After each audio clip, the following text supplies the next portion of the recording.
The murder of the Russian royal family. The fate of the Princess Anastasia. It is one of the greatest unsolved puzzles of the 20th century. We know that 2 of the Grand Duchesses left that room alive. Now, a new discovery could bring the mystery to an end. Scientists have uncovered a grave, but are these bones real? With exclusive access, National Geographic goes inside the investigation.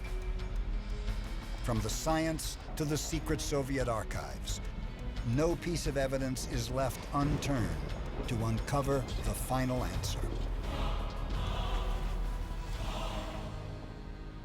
What really happened to Anastasia?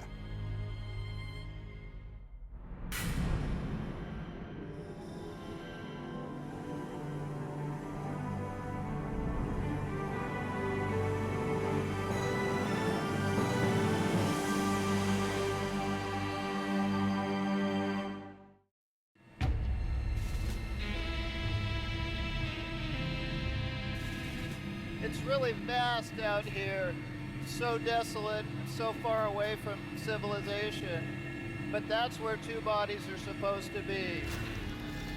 Dr. Anthony Falsetti is one of the world's leading forensic anthropologists, a veteran of the 9/11 investigation. The Russian government has called him in as part of a team of experts to investigate a 90-year-old crime scene. On this case, there is no room for error. The newly unearthed bodies may belong to long-lost members of the nation's royal family. But no one knows for sure what has really been found. The stakes are high, and the truth of what happened to the Romanovs has long been obscured. History blended with myth and legend. But this investigation could put to rest questions that have kept the world guessing for nearly a century. Did the royal line of Russia end in a violent murder? Or did an heir to the throne escape and live? Falsetti is joined by Dr. Michael Coble, one of the leading forensic DNA experts in the world. He works for the Pentagon, identifying the remains of American soldiers. With the U.S. military's laboratories at his full disposal, he will attempt to put names to these mystery bones. The team is headed into a remote forest, 12 miles outside the Siberian city of Yekaterinburg.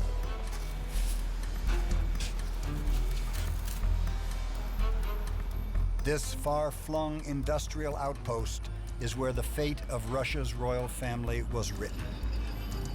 Harsh and unforgiving, Siberia has long been a land of exile, of unanswered questions, where people, political undesirables, prisoners of war, disappeared. And for the Romanovs, it would be no different.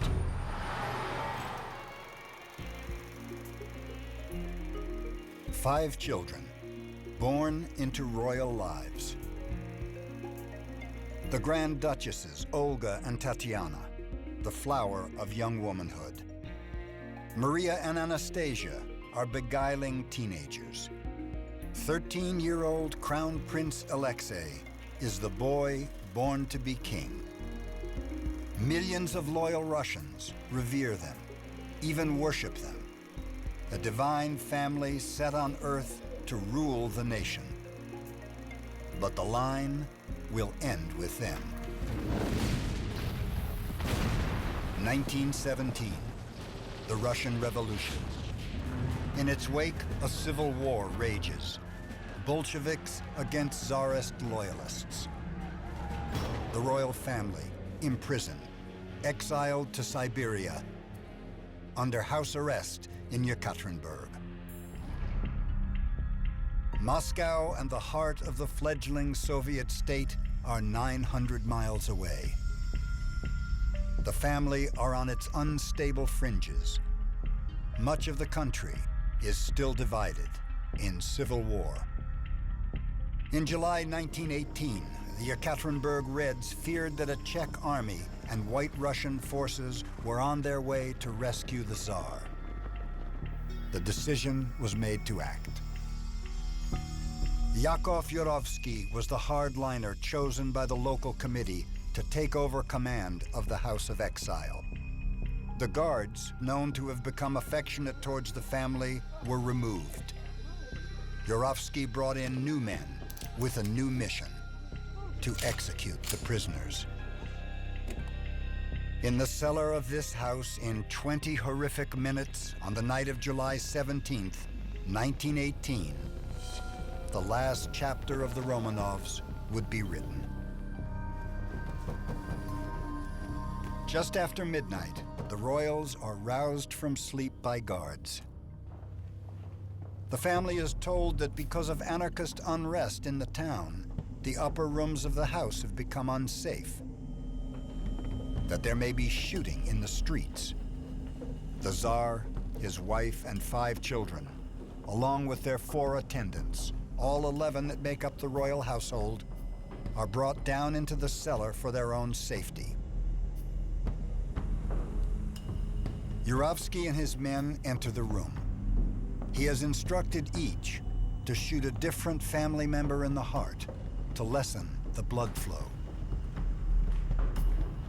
There were investigations after the event, and there are written accounts as detailed as they are confusing.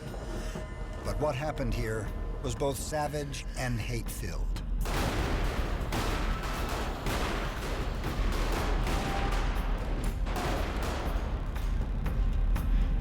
As the smoke cleared, the myth began. Could anyone really have escaped this carnage?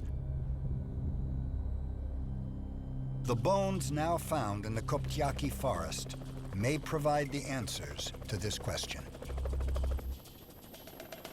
Shedding fact from fiction in a case that has sparked the popular imagination has proven virtually impossible. But this latest find may give investigators the evidence they've been searching for decades. The final answer, hidden in the snowy Siberian forest for nearly 90 years. From here, Falsetti and the team must carry on foot. When I arrive at a crime scene, what I hope to find are the facts. Who found it, when they found it, where they found it, and under what conditions.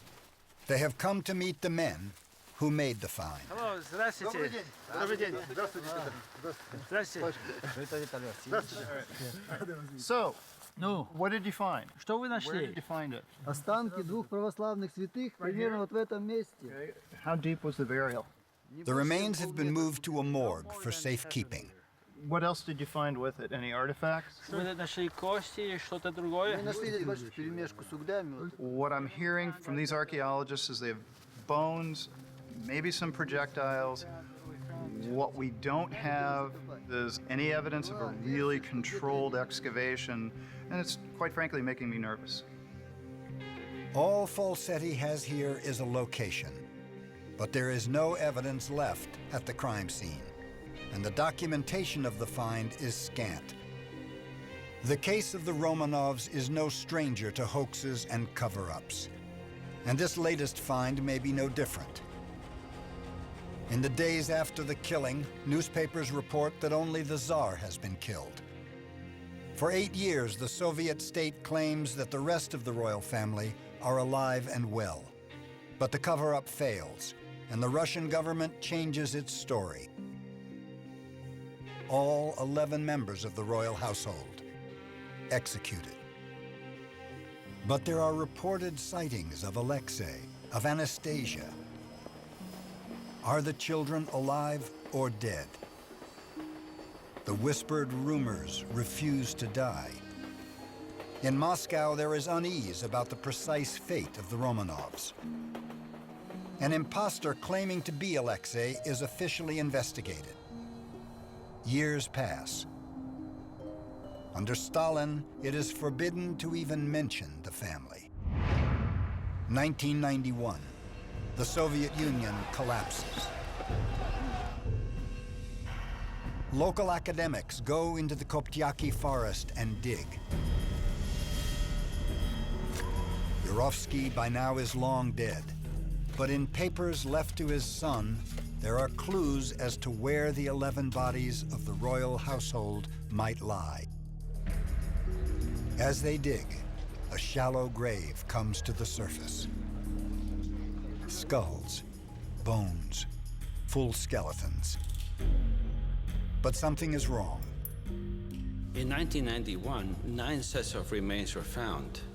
There were 11 people that were killed in Ekaterinburg that night. 2 sets of remains were still missing. The Tsar and the Tsarina, 3 of their daughters, and 4 attendants are identified. But 2 of the youngest royal children aren't among the dead. Now 70 yards from the first grave, this second find.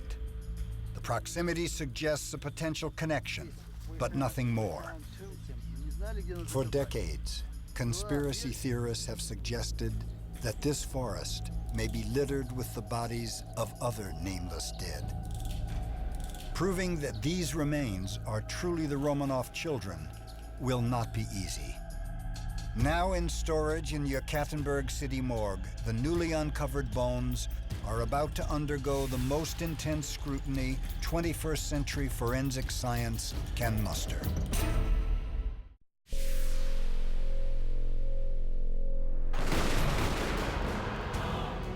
Did the Russian royal family come to a violent end at the hands of Bolshevik executioners? Or could the legends be true? Did 2 of Tsar Nicholas's children survive? Forensic anthropologist Anthony Falsetti and DNA expert Michael Kobel are about to get their first look at the bones that may solve this case. Under lock and key in Yekaterinburg morgue, access to these potentially royal remains is tightly controlled. In 2000, the Russian Orthodox Church canonized the Romanovs as martyrs. And these bones, if authenticated, could become holy relics.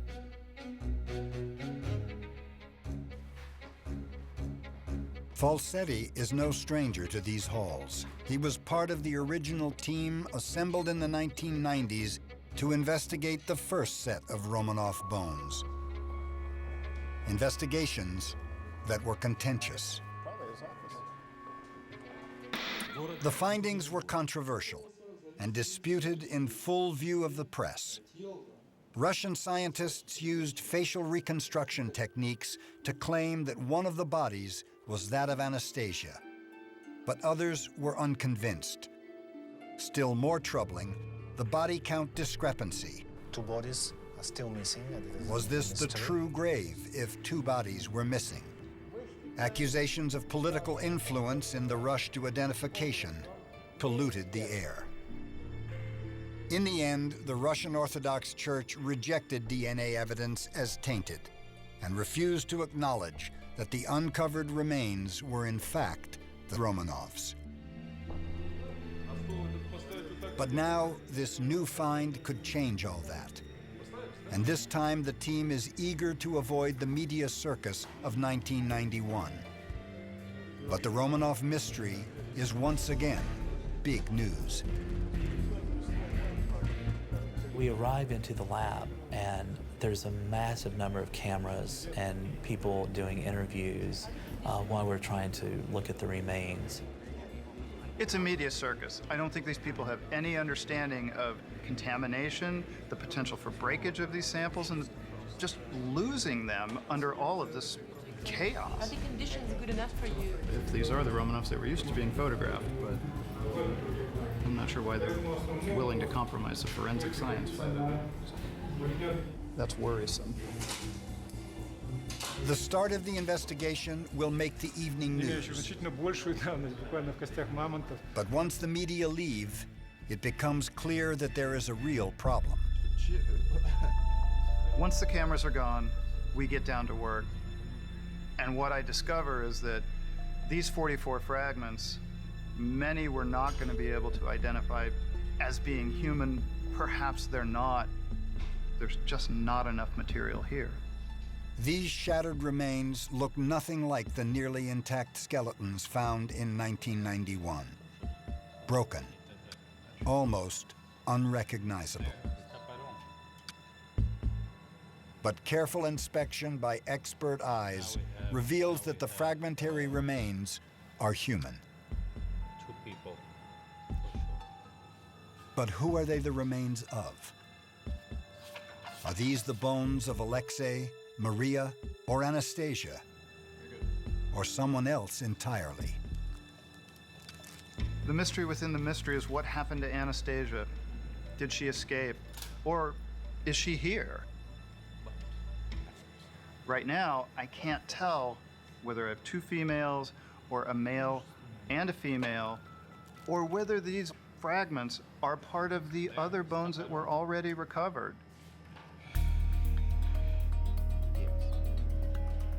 Touching and photographing what may be the bones of saints is a delicate matter. Each fragment must be handled with the greatest respect and sensitivity. Falsetti has now had time to examine every piece and has made a breakthrough. It doesn't look like much. It is a portion of the pelvis. It is our os cox. And as it turns out, it is from a female. We can deduce that by the sciatic notch. In males, it would be more narrow. In females, it is quite wide. That is critical. We know we have two people. Now we know that one of them is a female. A male and a female. Body parts from two individuals. But are they the missing Romanov children? Falsetti and the forensic anthropologists will have to dig deeper. For Mike Coble and the DNA team, there is another problem. These bones show evidence of burning.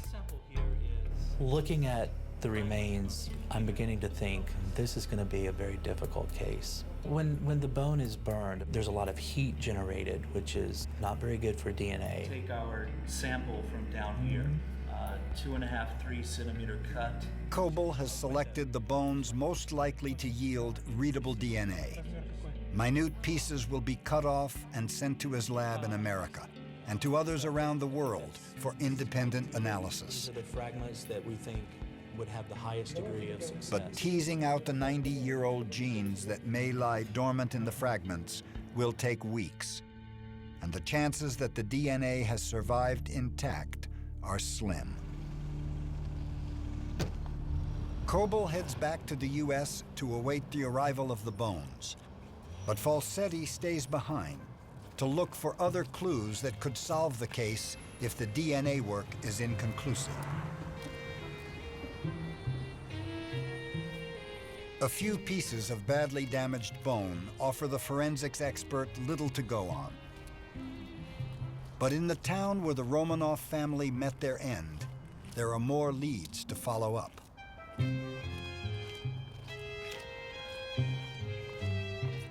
Local archaeologist Sergei Pogorelov was one of the diggers who found the bones in 2007.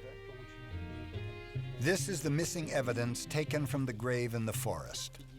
Among the artifacts recovered are fragments of a wooden crate, quantities of ash, and some pieces of pottery. Each is a clue to what might have happened.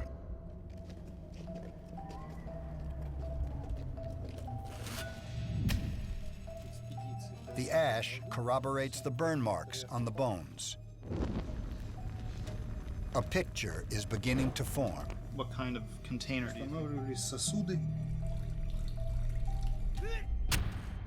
The pottery shards are perhaps the most compelling, as similar shards were found in the 1991 grave. These are the ones from 1991? It is the first suggestion of a link between the grave sites. But this is far from conclusive.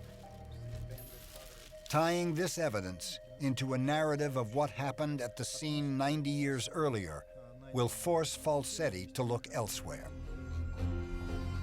But the answer to the lost bones' identity and to what really happened to Anastasia and the rest of the Romanov children may be inside this box. These are the samples Dr. Michael Kobel selected back at the Yekaterinburg morgue. They've made the 5,400-mile journey to the United States, sealed in contamination-proof containers. Other samples are on their way to Austria and other labs around the world. The package is brought into a clean room. At every turn, procedure is followed to ensure that the integrity of the samples remains uncompromised.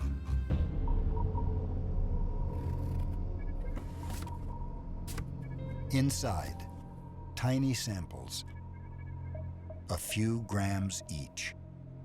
Are these the remains of Alexei, Maria, or Anastasia? Putting names to these newly discovered bones will hinge on whether or not DNA from these samples can be traced back through the generations to genetic markers shared by a very select group of people, the intermarried households of European royalty. The Romanov children, like the modern royal family of England, descend from Queen Victoria, and the DNA in this royal bloodline bears unique identifying genetic characteristics.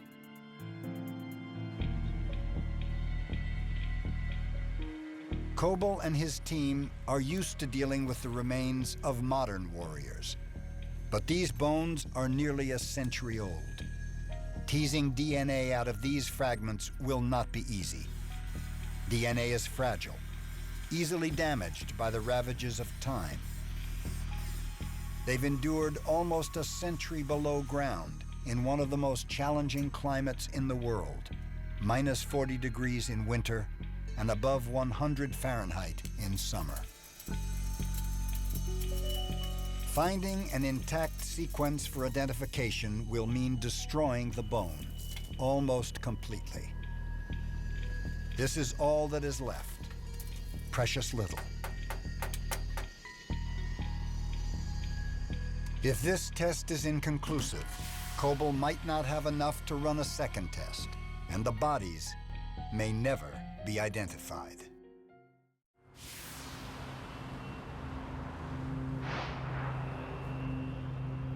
An international effort is underway to solve the 90-year-old murder of the Romanovs. In Russia, Anthony Falsetti has a lead that may help him piece together the incohesive shreds of evidence recovered from the crime scene. Testimony from a witness, long dead. The Moscow State Archive.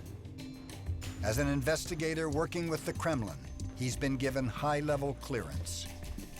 Here I am, an American scientist, 2 floors below ground, 100 years worth of communist secrets.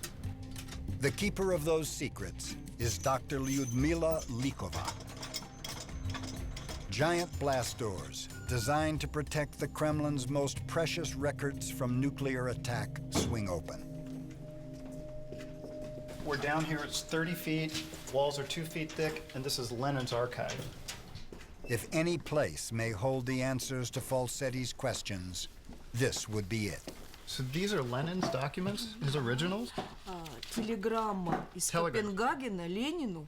This one's from Copenhagen, correct? Yeah. Okay. Rumor here going that the Tsar has been murdered. Kindly wire facts. What's this? Ответ Ленину. The enquiry was one of many sent to Lenin in the weeks and days before the killing. Rumor not true. Tsar safe. All rumors are only lie of capitalist press. And it's signed Lenin.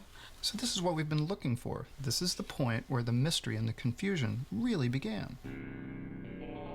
In fact, when Lenin replied, the family were still asleep with just hours to live. But by daybreak on the 17th of July, the deed was done. But exactly what occurred in the cellar is open to question. Only the executioners really knew, and their statements are on file in another basement.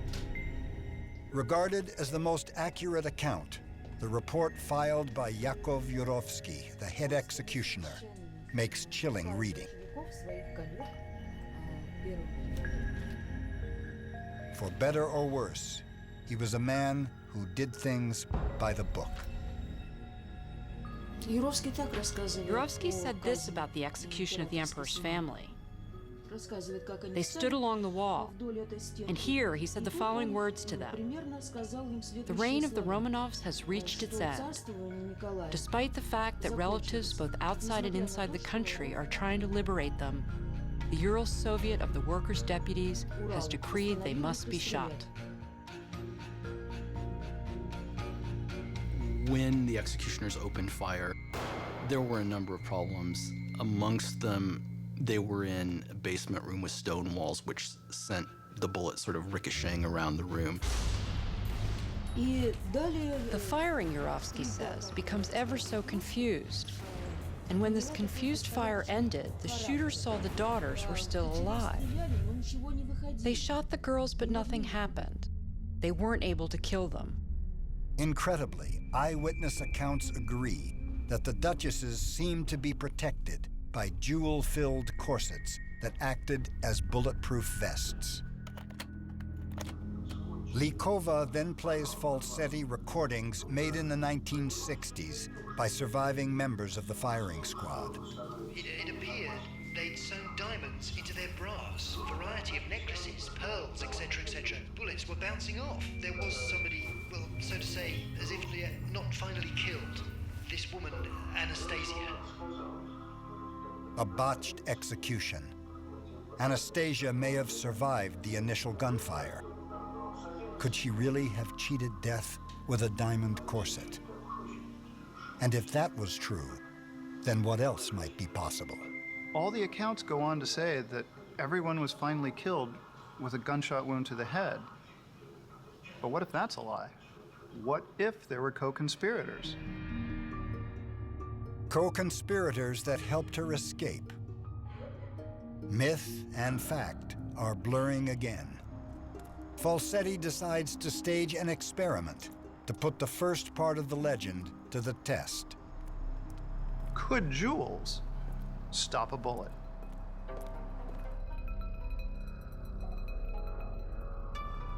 Diamonds are the hardest substance known to man, but clearly they can't be used in this experiment. Experts have supplied zirconias, which score 8 out of 10 on the gem hardness scale. Rose quartz and carnelian, still incredibly hard at 7. Bullets will smash into them at 1,000 feet per second. Will they be deflected? Colonel Vladimir Soloviev of the Interior Ministry is the leader of the Romanov investigation. But he still needed special permission to obtain the actual guns used by Yurovsky and his firing squad. The curators from the museum have given me on loan the actual pistols used to kill the Tsar's family, to study them and to conduct our experiment for this investigation. Tsar Nicholas II was killed with this pistol. This second pistol was also in the basement of the Impatiev house, and it may have been used to kill other members of the Tsar's family. This pistol was also used in all the events in the Impatiev house. It's a grotesque feeling to be in the presence, to hold the weapons that killed this family. We're a bit scared to conduct this experiment, but we'll do it anyway. The reconstructed jewel bodices are placed on the mannequin. All but the triggermen are asked to leave the room. My palms are sweating, my heart is racing. We are going to put this legend to the test, and I have no idea what's going to happen.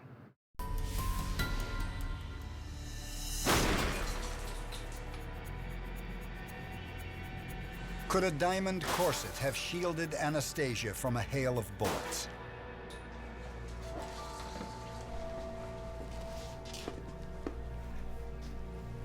We had different powered weapons. They were fired sequentially, and what we have on the first two is clearly some fragmentation. These projectiles did not pass through on these first two. There's an impact site here from the second, but none of these were what we would consider penetrating gunshot wounds. This acts like a bulletproof vest.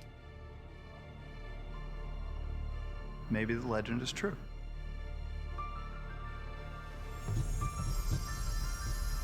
Perhaps the bones found in the forest aren't from people killed in the basement that night after all. A gunshot aimed at the heart, deflected by jewels sewn beneath the clothes. The accounts that bullets ricocheted, that Maria or Anastasia and Alexei perhaps survived the initial gunfire, are becoming plausible. Accounts that for nearly a century have fueled claims by some of being the royal heirs. The most famous, the case of Anna Anderson. Anna Anderson went to her grave claiming to be the last Grand Duchess Anastasia.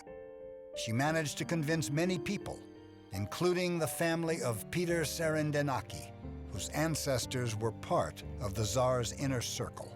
My mother-in-law, to her dying days, to her last day, believed that Anna Anderson was Anastasia.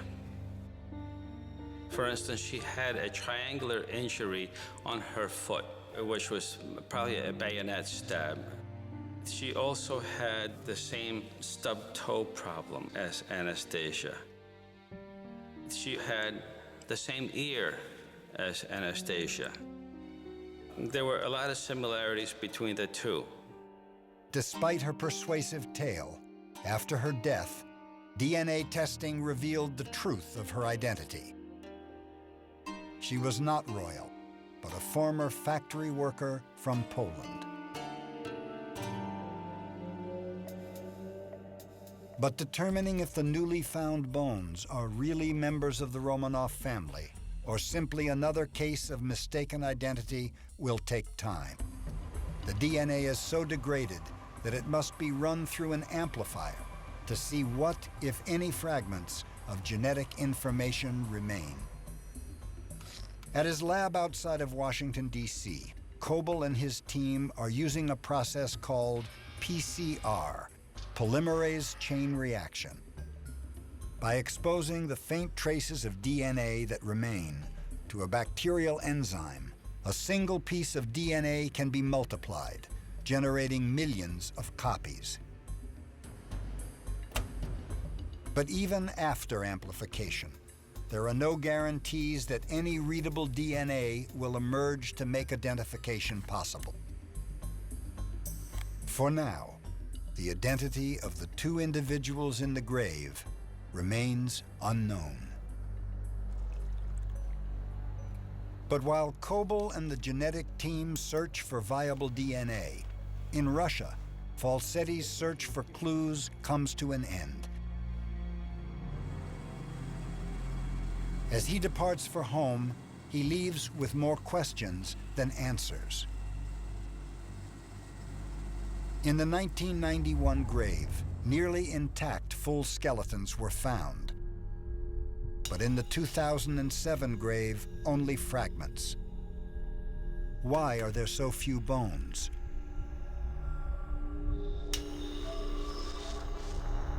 All told, they make up less than 10% of a full skeleton. From experience, he knows that the remains are likely guarding other clues beyond DNA. The fact that the newly discovered bones are in such degraded condition may actually be a clue as to who they are. He must take another look at the information he's collected. This is Falsetti's lab at the University of Florida. Here, he'll draw on a lifetime of working with the departed to bring a voice to the mystery bones. Comparing his notes, looking for patterns, he'll comb through the accounts of the executioners and see if the history and bones tell a common story. This won't be an easy journey. Some of the Bolsheviks' greatest savagery began when the shooting finished.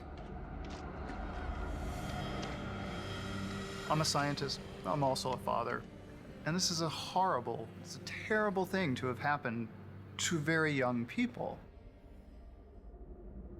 As soon as the killing was done, Yakov Yurovsky, leader of the firing squad, writes that he feared that loyalist troops might arrive at any moment and catch him red-handed.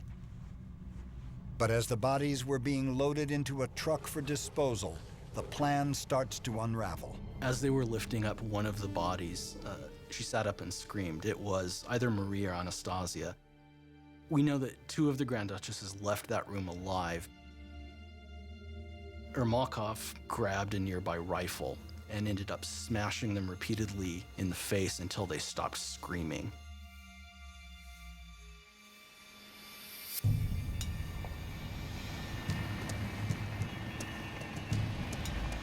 The bodies were then transported a dozen miles outside Yekaterinburg to the Koptyaki forest, to an area of abandoned mine works. So here's what we know. The bodies were taken into the forest. They were thrown down a mine shaft. Grenades were thrown after them in an attempt to collapse the walls.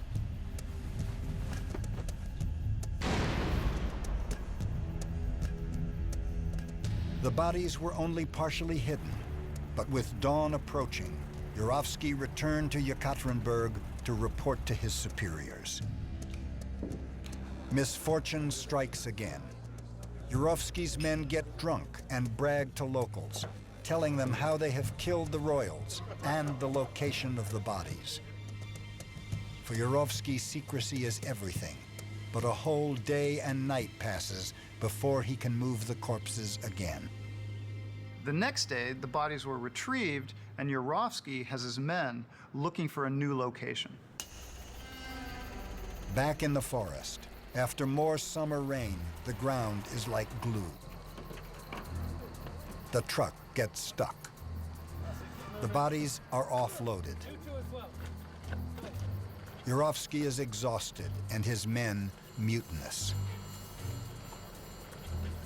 He decides to try burning 2 of the bodies. To make the process easier, the men are ordered to dismember the corpses. So this is where the science and history start to meet up. One of the bones we have has a cut mark in it. It's a slash right through the shaft. The physical damage to fragment number 147 supports the story of dismemberment. But yet another indignity awaited the bodies before they were burnt, with results not visible on the bones. Yurovsky claims to have had his men pour acid over the corpses to disfigure them beyond recognition. Chemical composition tests on the bones, conducted in Russia, reveal faint traces of sulfuric acid on the remains. Another match between forensic evidence and the archival account. According to Yurovsky, he and his men now begin to burn what is left of the 2 bodies.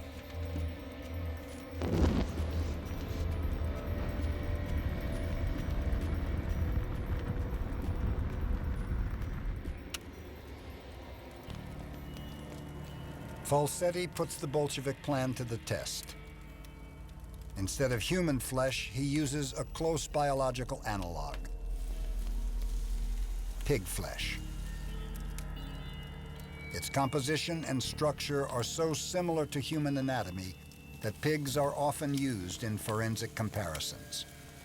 We know that they had between an hour and a half and 3 hours to completely consume 2 human bodies. 3 hours later, the pig carcass is charred, but still intact.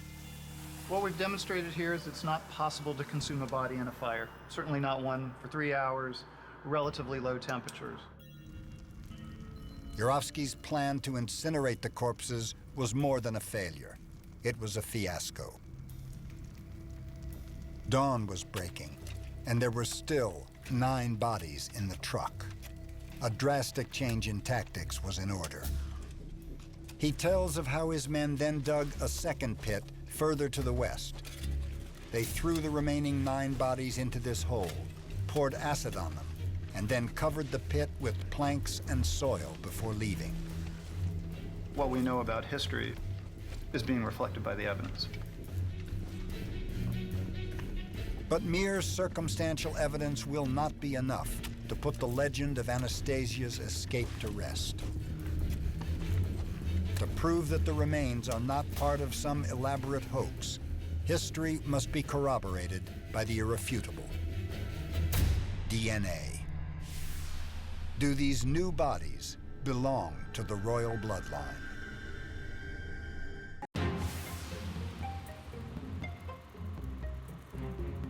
By most accounts, the Tsar and his royal family were a close, tight-knit group, frequently seen together. Filmed on a cruise when the children were still very young. Playing tennis while on holiday a few years later. Parading together, as in this 1913 celebration of 300 years of Romanov rule, where we can see the 9-year-old Crown Prince Alexei and the 4 daughters on the cusp of womanhood. But were the Romanovs as inseparable in death as they were in life? The DNA evidence gathered from the second grave will tell the story.